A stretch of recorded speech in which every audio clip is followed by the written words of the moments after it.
Ah, Hey Thor, how you doing? doing very well. Thank you very much, Chris. You doing okay today? Yep. Oh, I love your background. It's real, right? Actually, you know what? Actually, it is real. It is not at the moment behind me, but it is real. No, I love it. I love it. I love it. It's very sweet. That's cool. Awesome. Uh, you So know, is, it's go as ahead. we kind of live in this this COVID world. Of course, people get tired of seeing kind of the same teams backgrounds and stuff like that all over again. So we're trying to spice it up a little bit, do a little bit with the backgrounds, and just make it more for production, if that makes sense. Yeah. Well, I kind of liken it to, it used to be that men have to wear different ties, right? Back when we were all going to work with suits on, every day was the same suit, or different similar suits, but the ties where you showed your individuality, right? And now it's the Zoom background where you show your individuality. So, That's right. Love the enterprise back there. oh, thanks. This is my real background. So, although I have taken a snap of this and have used it sometimes when I'm like in other places to make it look like I'm actually here, but. I'm with you. Well, thanks for having me today. I really appreciate it. Absolutely. So why don't you tell us a little bit about yourself and your organization and what you're passionate about? I think I know, but I'd love to hear it. Yes, absolutely. My name is Thor Schueler. I'm with a company called Avanade, and I am the innovation lead for our South region. Maybe just a little bit about Avanade. Avanade is a joint venture between Accenture and Microsoft. We were founded about 20 years ago in 2000 Wow. to bring together Accenture's consulting expertise and subject matter expertise with Microsoft's tech stack. And by combining those two, create transformative solutions for our clients. And since that founding in 2000, we've grown to about 40,000 people worldwide. It's been quite a ride, I shall say. Um, as far as my role is concerned as the innovation lead, I really have two responsibilities here at Avanade. I have an inward-facing responsibility in terms of creating a culture of innovation. We see ourselves at Avanade as the leading digital innovator in the Microsoft ecosystem. That means really everybody at Avanade is expected to innovate. Mm-hmm. But in order to create that mindset, create that culture, allow people to feel empowered to do this on a client project, for example, right? There's a certain culture you have to create, a certain way of thinking you have to, encourage and embolden. And that's part of my responsibility to create that for our resources here in the region. And then externally facing, I do a lot of work with clients around innovation. Innovation looks different for every person. It's very contextual, right? What's innovative for me might not be for you, and vice versa.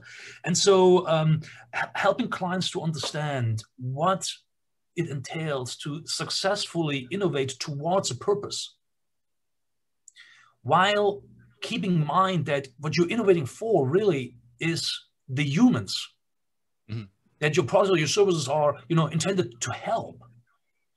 That's a lot of doing client facing, with workshops and thought leadership and things like that. Very cool. Very cool. So it's interesting you mentioned that because it almost sounds like even though you have amazing DNA, like the company's got amazing DNA, you've got like two innovators as parents. Do you still find that there's still roadblocks for innovation internally? Oh no, absolutely. It's a it's Mm. a it's a daily challenge, right? Ultimately, we are a business, and so if you're a business, you are being judged. Particularly if you are a public company, or if your two parents, in that case, are public companies, you are being judged on your financial performance quarter to quarter to quarter. So there's Right. always this push of just getting the next project, billing, making sure we meet our financial goals, right? So sometimes those kind of tactical considerations, they might get in the way Mm. in terms of taking a bit more strategic view, long-term view. So we're trying to counterbalance those two things all the time. Obviously we want to create fantastic financial results for our parents, but we also want to make sure we do always right by our clients and think the long game, and always have that thought in mind that ultimately what we're here to do is helping them to accomplish an outcome. And sometimes that means helping them visualize what that outcome actually might be. Mm. It's interesting you should mention that there's still that quarter by quarter thing, because you almost think that based on, you know, your mandate, that you'd be able to extend it further out and say, you know what, we're not, you know, just do what you're going to do and then come back to us in a year or some other longer term period of time. But you're still bound by those same requirements. Sounds like. Oh, absolutely. No doubt about it. And, you know, it is good as well, because what it forces us to do is it forces us to bring innovation back into context in terms of delivering results quickly, right? It's very easy to sit back and think big and ideate and come up with these grand concepts. But really, unless you realize them and you implement them, you don't innovate. Yep. Right? Innovation is only innovation once it becomes real. Otherwise, it's just imagination. And so having that focus on having to deliver, not just for ourselves, but also for our clients, many of whom have the same pressure, right? Our clients don't come and saying, you know what, let's think and, you know, let's just sit back and let's revisit this in 18 months, 24 months. No, it doesn't work that way. I mean, our clients are forced to deliver results ever more efficiently and ever more quickly. And so having that pressure internally as well actually helps towards that goal. So tell me a little bit. You said you're not so focused on. I mean, obviously you guys do robotics because based on your background. But what exactly do you do? Like in general, is it mostly robotics? Is it, or do you go beyond that mandate? No, way beyond that. In fact, so our business is organized in a couple of different focus areas. One of them is modern workplace, where we kind of look at how do people engage today when they go to work, because it's changing, right? With the advent of robotics, not just physical robotics, but also you know, software robotics, RPA, robotic process automation, you know, kind of hybrid workforces. The whole idea of continuing to work as we have, it's kind of, we're seeing a lot of drive towards change there, right? How do we integrate those type of innovations into our daily workforce? How do we make sure that you know, people are comfortable with that? How do we make sure that you know, the right governance is in place for that? All of these things. And then, of course, you know, with respect to just recently, the last year or so, COVID obviously has put a significant emphasis on rethinking the way that a modern workplace looks like and functions, and it kind of goes away maybe increasingly from housing people in cubicles and offices to re-envisioning the way we use space to engage, to create experiences, to create moments that help our customers to capture their imagination, to create you know, those moments that create brand loyalty, that create buy-in. Right. We have a data and AI group that you know, focuses on machine learning, artificial intelligence, robotics and automation. And then last but not least, we have obviously a very large cloud segment that just looks at, you know, infrastructure, modern application development, and things like that. So we spend the whole spectrum from digital to physical. Awesome. So tell me a little bit about, I'm more curious about these barriers to innovation, because you guys are very innovative. Like I said, your DNA is innovation. I mean, how do you get over the barriers, even in an innovative company like yours? It's aligning from the internal perspective. It's showing the continuous alignment with how we need to innovate in order for us to reach our goals. We have a program.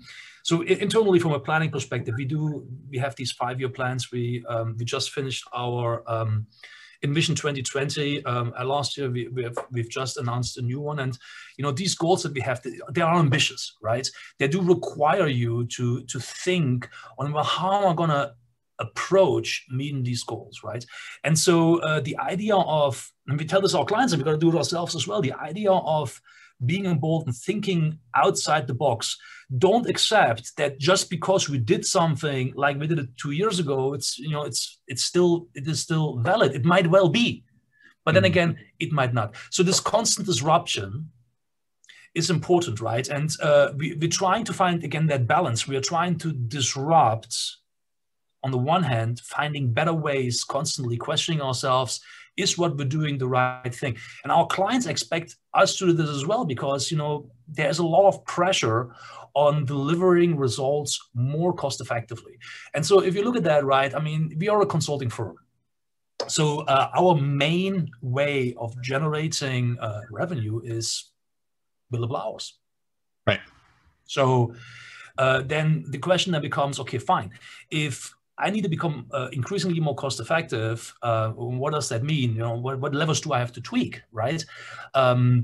I can't necessarily lower my cost per hour because, you know, competitive market pressures and things like that. So I got to become more effective. How do I become more effective? How do I leverage more of, you know, what I've learned from other projects? How do I institutionalize this knowledge? How do I perhaps move some of the manual and manual tasks that we still do on many projects? How can I move that towards a more automated and templated way?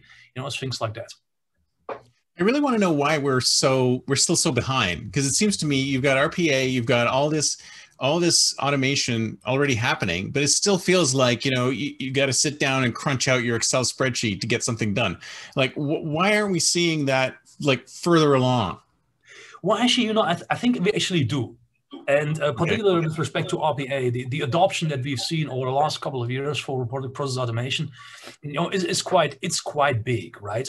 But there are, you know, different types of processes, and where we see the RPA really taking off is those processes that happen at scale and that are very repetitive, right? If you have a lot of exceptions in the process, if you have a lot of deviation from a main path, it becomes more challenging to implement something like RPA, and so you see those being, you know, de-emphasized a little bit. But actually, on that point, you know, we see the main pick of RPA thus far in the unattended space, where you know, we automate again large processes at scale. We don't see it yet on the attended side, kind of the digital assistant RPA, as it were, right? Where, you know, Chris has taken RPA to, you know, he's doing the same spreadsheet over and over again, so he's kind of knocking out some RPA to help with that. We don't see that yet picking up tremendously, and that's really mostly because of governance challenges. It's an emerging technology, so companies still have to get their hands around the governance aspect of it.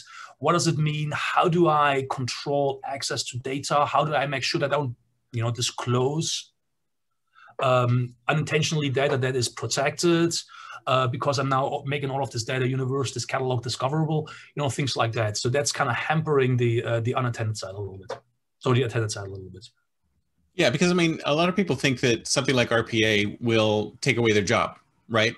But I believe the same as you, is that, you know, we're going to be working hand in hand. The humans are going to be doing what the humans can do best, and the bots will be doing what the bots can do best. And they're somehow going to work together to complete these tasks. So, I mean, do you see that same future coming? There's no question about it. Yes, and so on that particular point, right? When I do talks at conferences, I kind of always open up with that idea that, you know, we are now in the fourth industrial revolution. If you kind of look back at the industrial revolutions that have preceded those, there's a commonality of things that you see, and the idea of certain roles becoming obsolete as they are being replaced, or certain tasks becoming obsolete as they are being replaced by technology. That's something very common. But what you also see increasingly is that each of these revolutions creates a whole new wealth of opportunity in terms of new roles that, you know, weren't unimaginable before, or new tasks that need to be done. Now, the tricky thing in that is that if you look at that from a macro level, that makes total sense, right? Mm-hmm. But of course, if you go into you know, if you go into a company, you bring an RPA and you displace 50 people, the fact that, you know, 10 years from now, there might be a whole set of new roles, that's called comfort to them, because, you know, you're displacing them now, not 10 years from now, right? Yeah. And so I think there is a responsibility that we have to think about. And there are some, you know, it's interesting, there are some policy considerations I think that we need to think about with respect to what does it mean in terms of large-scale adoption of robotics technologies, and how do we make sure that the people are being displaced? I don't want to say are being taken care of, but we need to provide them the resources and the help to transition into new opportunities, right? And you know, there have been a number of things that have been kicked around that I think are very interesting considerations. You know, the idea of just having a you know, a basic living stipend, right? That so where you basically your basic needs are being taken care of. Yeah, like UBI. Yeah. Yes. Mm-hmm. So that's one thing that's interesting. You know, we can talk about that. That's an interesting thought, kind of towards the idea of maybe reducing the amount of work that we do generally as humans, as more automation takes place. So also the idea of taxing robots, generating revenue. I think Bill Gates was talking about that, and I'm like, when you're taxing a robot, aren't you just taxing the owner of the robot? I mean, how does that actually work? I mean, can you explain that? Yeah, so it's obviously devil's in the details, right? And I'm not making policy, so I don't know how it would actually work. But the idea behind it, the tax the robot, is to obviously, you know, keep a level of fairness, right? If I am an employer that brings in a large amount of automation and displays a lot of people, right? I have a responsibility to take steps to help these people transition, right? And so that is a cost that needs to be carried. And so we need to find a way to allocate that cost to the action of, you know, replacing the people. So the idea of capturing a tax on an automation that's being introduced, I think there is it's interesting. The problem that I see with this mostly is, you know, the farther, if you do it as a tax and you collect a tax, then you trust on some level the agency that collects that tax to put the money to good use. Right. And so we can get into the philosophical discussion: is that, you know, is that going to happen or not? Right. Generally, yeah. I think that a couple of things are going to happen as automation takes hold into organization and, you know, takes larger and larger hold into organization. We either embrace our corporate responsibility in terms of that we are responsibility to help these people transition, or we don't. And if we do, we get to shape the way this might look like. If we don't, then the governments of the world will shape the way this looks like. So you take your pick. Yeah, no, I like your idea, because it almost makes me think of, I can see it in action, where you're in the middle of pulling together a project, and there's like a human displacement cost in there, right? So at the same time, so you've got all these line items, and at the bottom it says, well, this is going to displace 50 workers, but, you know, we're going to compensate them as part of this project and help move them into new roles or give them counseling or whatever. But it's looking at the human piece of the interaction as opposed to just, you know, the figures, because that's basically what a lot of companies do. They'll say, okay, we're going to bring this project in. It's going to be $150,000 and it's going to displace X amount of people. And then that's where they stop thinking about it. They stop thinking about the human cost. Well, I will tell you this. In my experience with introducing RPA, yes, we are removing headcount in certain areas. That's the whole idea, right? But more often than not, by a large margin, I see actually employers not saying, and oh, by the way, there's the door, but truly thinking about, okay, we have this talent. How can we now leverage this talent for other things? For example, you know, take the example of, you know, you say maybe you bring in RPA to streamline invoice processing, right? So now you have freed up human capacity to perhaps improve the interaction that you have with your vendors to resolve conflicts, troubleshoot problems, right? So now you're bringing back that human interaction that we've missed so sorely with the introduction of, you know, the kind of the touch tone, you know, pick your number, or, you know, these type of things. So, you know, there are ways to retask these folks. I mean, think about it. Many of those have been with the companies that we're working with for a long time. They understand the business inside and out. There's a lot of investment in those people. And so being able to leverage them to the benefit of the business, to freeing up their mental capacity, to think about more innovative things, to think about improving the way we run our businesses, there's a lot of power there, right? And by removing those menial tasks, by moving them off their plate, you allow them that freedom. Yeah, Well, yeah, that's exactly. I mean, I've thought about that for a while because if you think about it, there's so many tasks out there that humans perform that are menial, brain dead tasks that are actually they're below the capacity of a human to complete. Right? I mean, we shouldn't be using our big brains to do simplistic stuff like that. We should be farming those off to some kind of automation, and that frees us up to do other things. And it's kind of like I think if people's jobs are being eliminated by automation, then that's actually a really good thing because it's telling me that you're doing the wrong thing. You should be doing something more human and something less robotic. Right. Yes, So it's almost like people are thinking, oh my God, automation is going to kill my job. And I'm like, yeah, well, that's good. That's actually good because yes. it will help you to get, because I mean, we have so much capacity, but we use so little of it when you're in these roles that it's so much better to be able to use it. Yep. No, you're absolutely right. And that kind of drives also home the point that when we talk about innovation, innovation ought to be, and I always tell this to my clients when we do workshops around innovation and things like that, ought to be human-centered, right?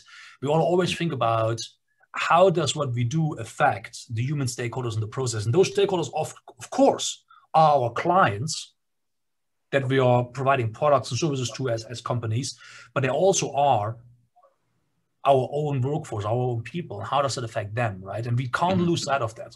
We got to always think about that. We always got to think about those implications. And as we move forward with the implementation of certain of these technologies, we got to think about how that affects our organizations, how we manage that change, how we, again, provide assistance, tools, and support for our folks to adopt this, to deal with this. Because otherwise what's going to happen is what's happened, in some of the earlier industrial revolutions where you have people smashing machines. Because that did not happen. And it truly was an existential threat to those folks, right? We got to make it not about being an existential threat. We have to show the affected folks that, as you said, this is a good thing. This allows you to now focus more on doing what actually you enjoy doing. Exactly. And it's so funny how when a lot of companies think about innovation, they think about technology, right? They think about technology, the technological edge of us. How are we going to bring AI into this? How are we going to bring machine learning into this? How are we going to bring IoT into this? And it's like, the IoT is a tool. It's not it's not going to help you. It's the same like when somebody says to me, well, what kind of computer should I buy? And the first thing I ask is, well, what are you going to do with it? Right? You need to know what the customer is looking for, what they want to get out of it before you can work backwards to talk about the technology. So a lot of this innovation that we're seeing in various places is backwards. It's like, let's see how we can work this, technology in and not think about the actual requirements. No, you're right on, right? You're spot on. And I would actually go one step farther, and I would say that in many cases, when I work with clients, they come in and they're saying, well, we want to do this. They have no clear concept of what the true problem is they're addressing. So, a client come in saying, hey, I need a new CRM. Tell me why. Tell me why I need a new CRM. And so you kind of ask these questions, and you ultimately uncover that they feel they're disconnected from their clients, right? Well, in that case, I have news for you. A new CRM is probably not going to solve that problem. Yeah. Right. Yeah. And so asking those questions and kind of helping our clients to take a step back. And that's been really difficult for us as we kind of transitioned into an innovative mindset that focuses on outcomes as opposed to technology. It's been difficult for us to actually make that transition internally because we are, first and foremost, we are a technology organization. So, we have people, you show them a problem and they want to solve that problem, right? So for us to have the self-discipline to actually put the brakes on and saying, well, let's actually take a step back. Let's think a bit about, is this really the problem that we're trying to solve? Let's diverge out a little bit. Let's look a little bit bigger, and then let's converge in again.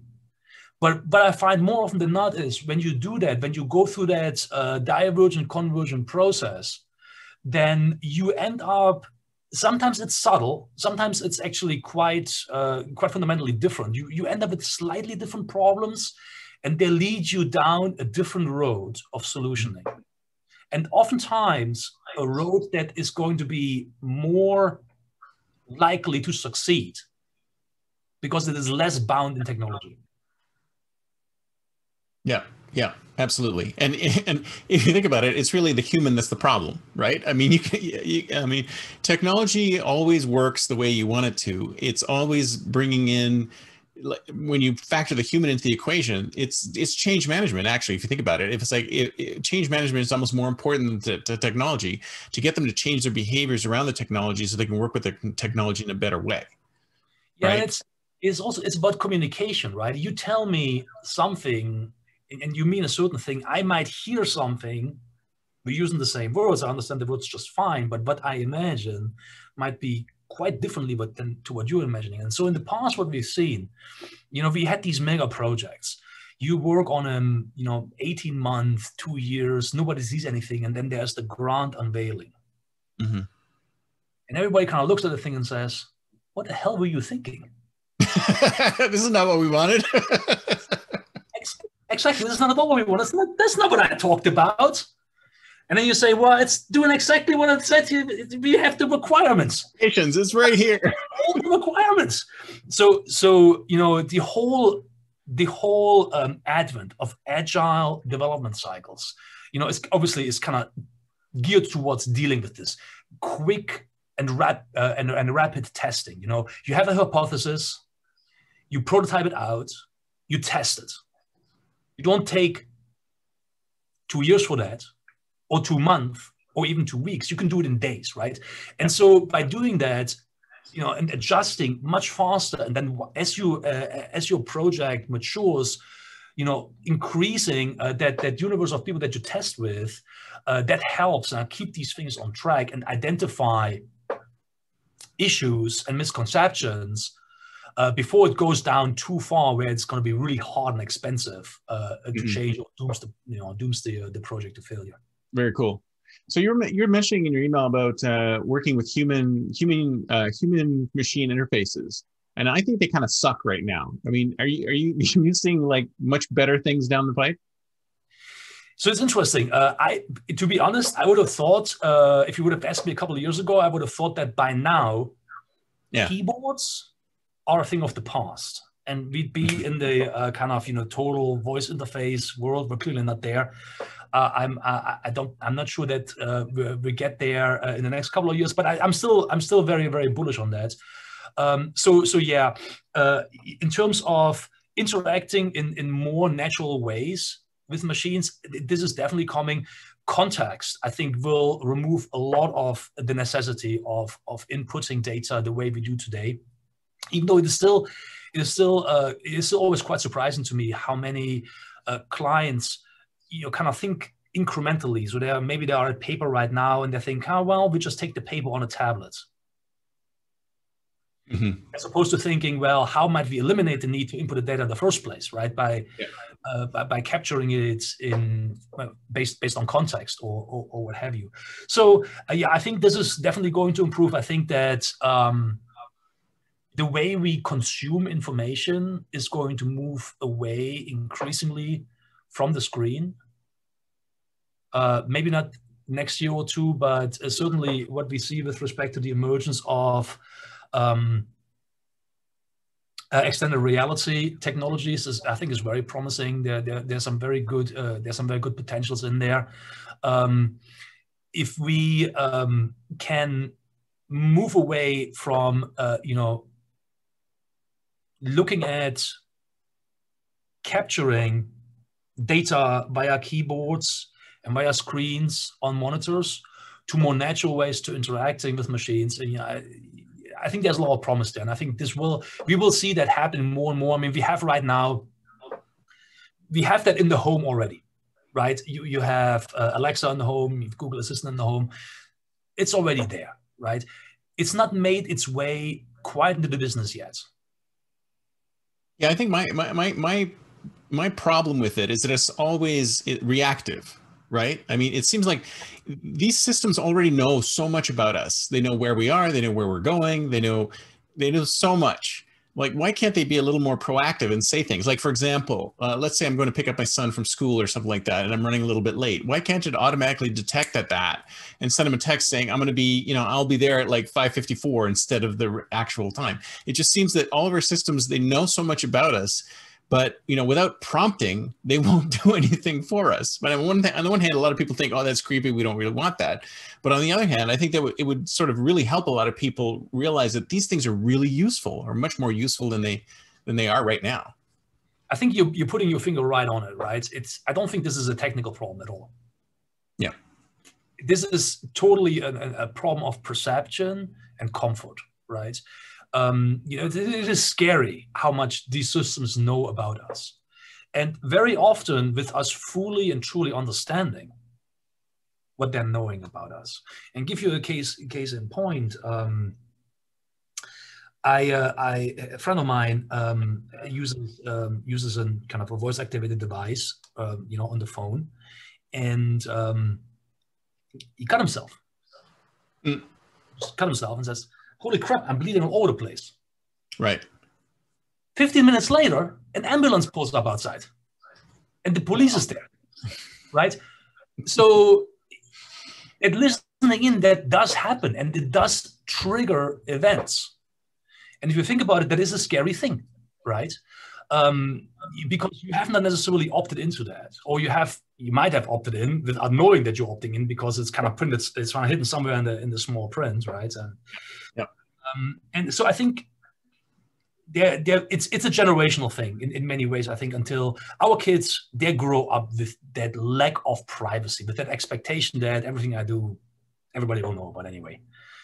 And so I think they will have no problem with that. For us who have grown up in an environment without cell phones, really in many cases still without reasonable computers, you know, I think we value our privacy way too much. Right. Although, I mean, I've pitched a lot of interesting startup ideas that are more DIFMs, like let the system do more work for you. And there's a lot of Gen Zs and millennials that are like, oh, that's too creepy. I don't want to do. I think it's creepy. I don't use an Alexa at home. Yeah.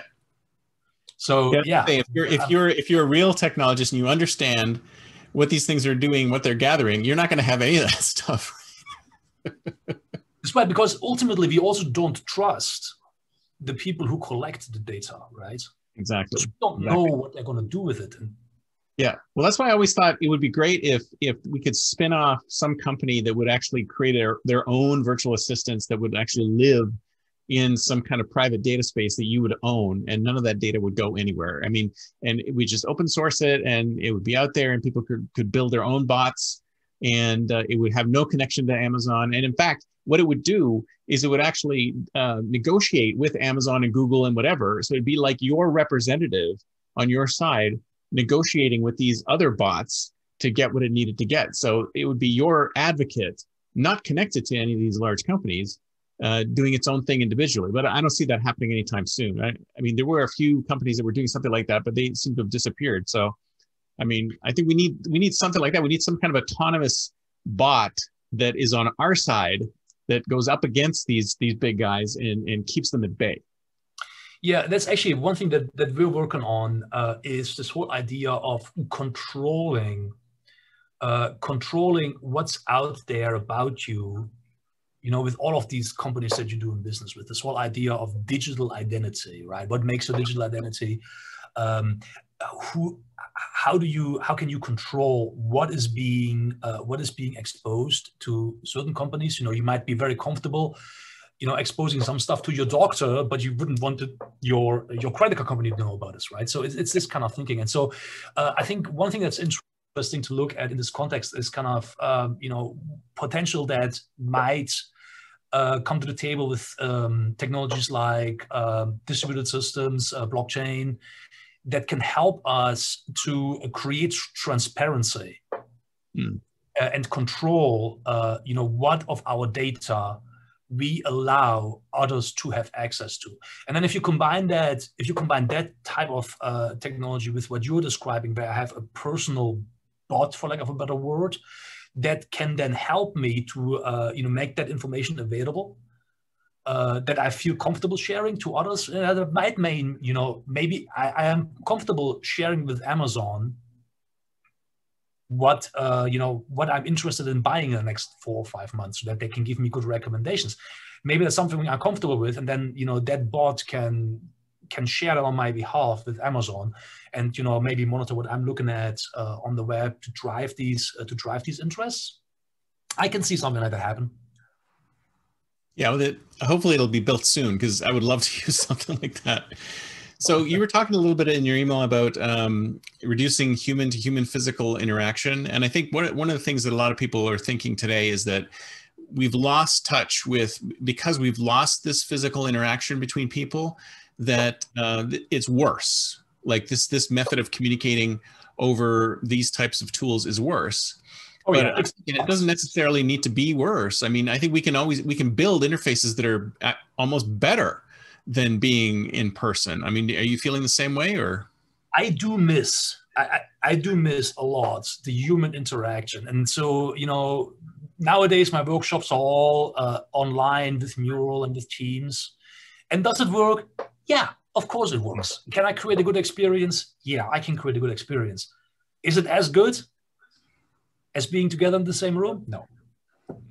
We are ultimately social beings, right? And we need that contact with other people. So I think it's really more about how can we bring that intimacy that usually we have when we are in the same room, face to face. How can we bring some of that potentially into the virtual world? And then conversely, how can we, with the constraints that we have today, how can we create environments where we can provide that physical proximity, that intimacy, without endangering our health? Mm-hmm. So I think that's some of the questions that we're working on.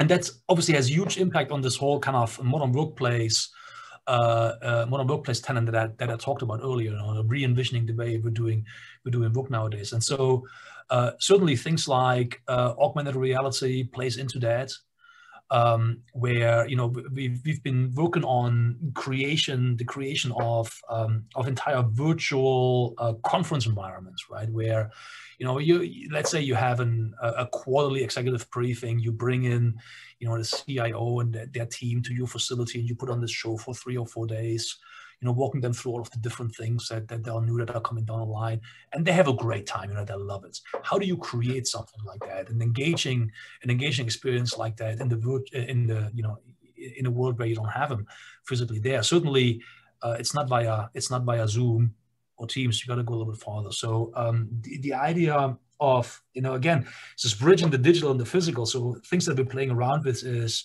what if, for example, we would take, not everybody has a headset, right? Mm-hmm. But what if we were to take one, we put it in the box, put the computer right next to it. It's got 5G, so it's online all the time, right? We'll ship it to you. You just pop it open, and it starts giving you just put on the headset. It just walks you through very, very, very, very simple instructions. You turn it on, and boom, you are in this environment now, and you get to participate, mm-hmm. right, with the other folks in there. So stuff like that, we're thinking about is kind of the first steps into this kind of the whole Ready Player One, kind of environment, right? Which ultimately I think we will get to. Oh yeah, definitely. We'll definitely get to that. But that's the thing I'm trying to say is that, I mean, a lot of people are saying that because we're remote, we can't get as good an experience as we can in person. I'm like, yes, that's true in one dimension. But yes, in other dimensions, we can leverage the remote and the virtual experience to actually provide a better interface than what we'd have if we were in person. And I think the example I gave the other day was, so like we're talking on Zoom, and we could have back channels happening at the same time. So something like you wouldn't be able to do maybe in a conference where you're talking to somebody in person. How would you do it? You have to pull somebody aside, and you'd have to whisper, and they would see that you were pulling them aside and whispering and stuff like that. Whereas in a virtual environment, you could do all sorts of back channels, and think about it, what other things could we do to make the experience better than real life? And I think another example I gave was, so you're familiar with those suitable technologies, beam robots that, you know, they're like iPads on a stick that drive around and you can like virtually, you've Yes. seen them, right? Yes. And I was talking to somebody at the IFTF about this, and they were like, "Yeah, those things are great." And I said, "Yeah, they're great, but all they're doing is trying to replicate the personal experience. It's like there's a person, there's a you know a face, and you're mobile, right? I mean, what if you could make it better? What if you could make it larger, or make it smaller, or or make the experience like improve upon the real life experience?" And then I think that's where the real possibilities lie in going beyond the face to face.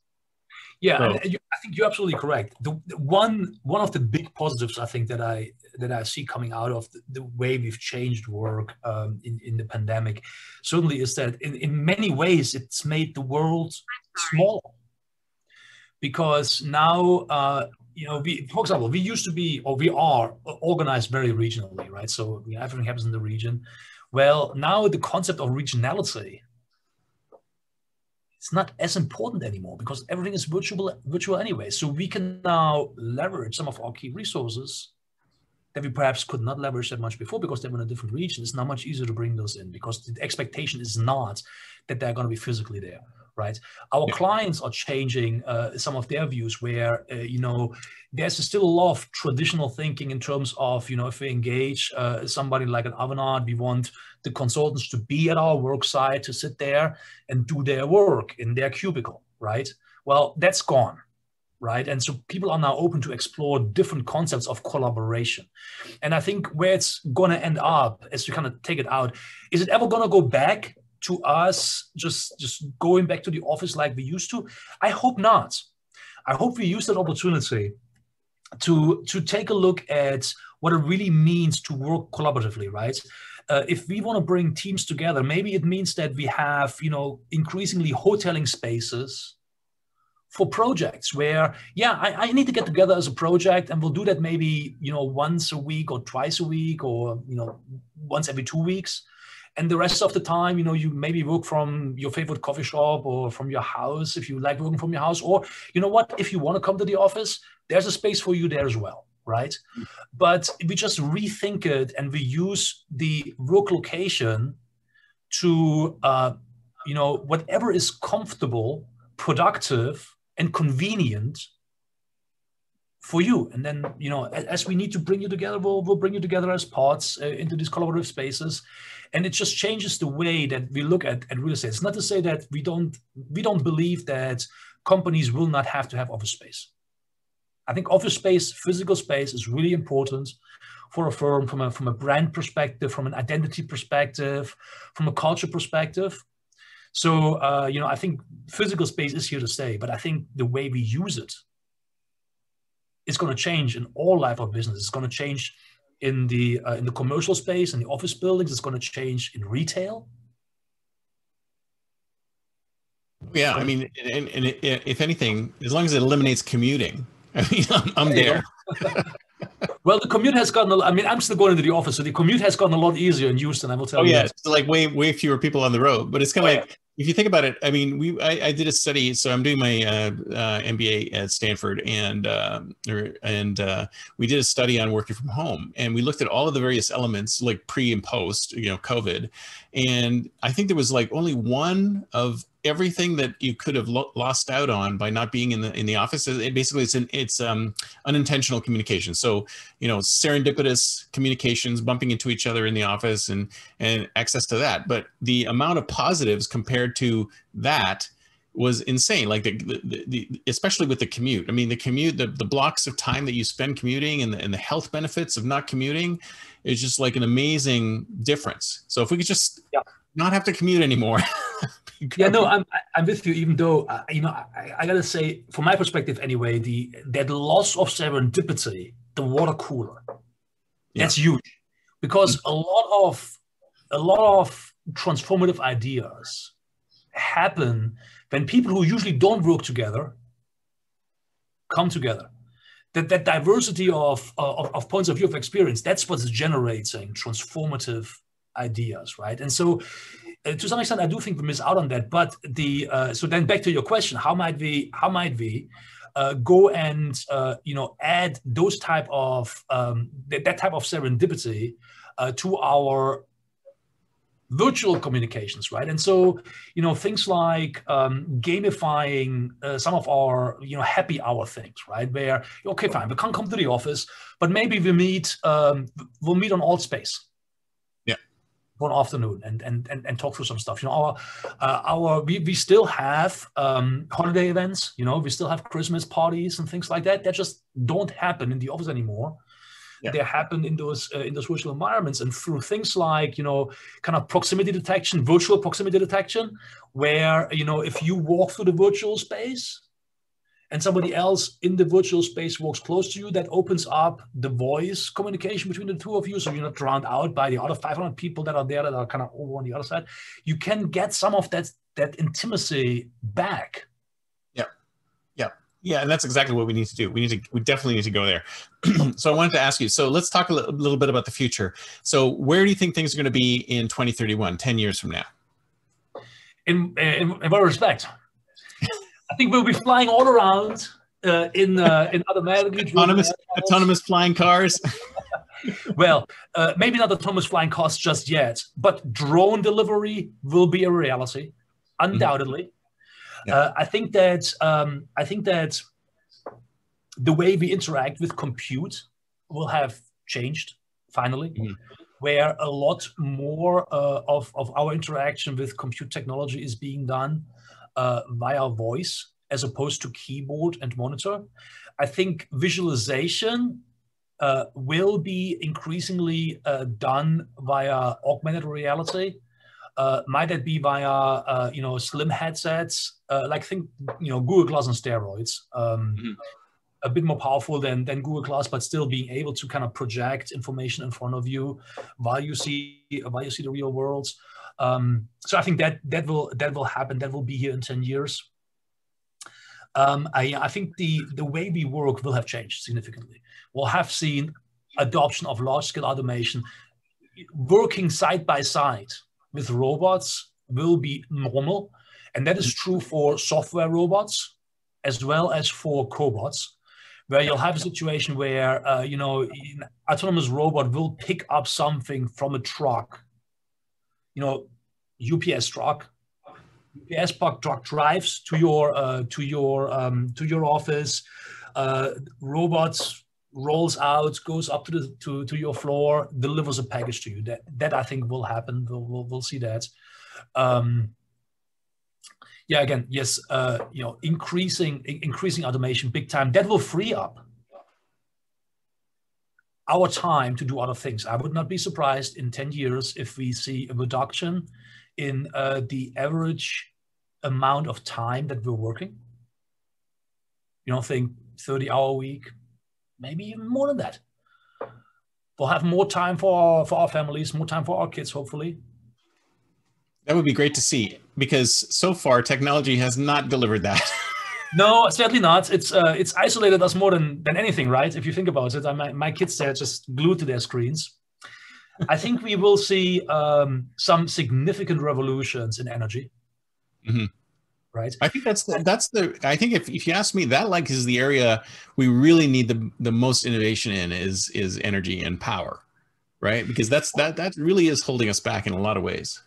And you know what, though? It's happening. It is happening. I can tell you here, for example, from Houston, we have this investment going in this complex downtown. It's called the Ion, where you see this partnership between companies like Accenture, Microsoft, Chevron, coming together specifically to work on clean energy.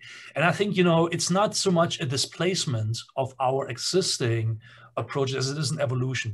The same players who today are leaders in carbon, I think they are going to be the leaders in that transition, because they do understand how to do energy. Excellent. I love seeing those kind of combinations happening, because everyone needs to understand that we're all in this together and we all need to work towards these goals. So it's great to see that kind of stuff. I work a lot with those energy companies, being in Houston, of course, and I will tell you this, all of these companies are being made up out of people. Mm-hmm. And people like you and me, they all have kids. Yeah. Do they want to have a planet that they can hand over to their kids that's still an awesome place to live at? You bet. Yeah. There's a lot of motivation. I mean, you hear it sometimes, you hear it about, the evil oil companies. No. It's all people, right? Yeah. And just those guys want the right thing. And when I do workshops with oil and gas companies, I will tell you this, man. Those guys are some of the most conscious people about pollution, the climate, carbon that you will meet. I mean, they're thinking about this all the time. How can we reduce pollution? How can we reduce the carbon footprints? They're thinking about it all the time. And they are going to be the leaders, I think, in our energy transition. Yeah. And if you ask me, I think most people think the same way. They all want to leave the world in a better shape than it's in right now. And I think most people are looking towards, improving things and improving humans' lives, improving the earth, improving everything. So I love seeing like a positive, optimistic projections into the future, because a lot of people are like, oh my God, it's going to be so dystopian. It's like, no, not necessarily. If we all work together towards making it better, it'll definitely get better. I am very, very bullish for the future. I think that, again, as humans, we have a tremendous amount of imagination. Let's bring that imagination together with desirability, with feasibility, and we will make it happen. And it will be awesome. And it will be a great place to live. Nice. Fantastic. Well, it was great talking with you. This was a great conversation. So if somebody wants to get in touch with you, how do they do it? Just LinkedIn profile, or what's the best way? LinkedIn is awesome. And I'll share my LinkedIn with you, of course. And I also send you over my contact information. You can put it in the in the notes for the talk. Perfect. Fantastic. It was great talking with you. Likewise. Really enjoyed it. Okay, and you. Bye now.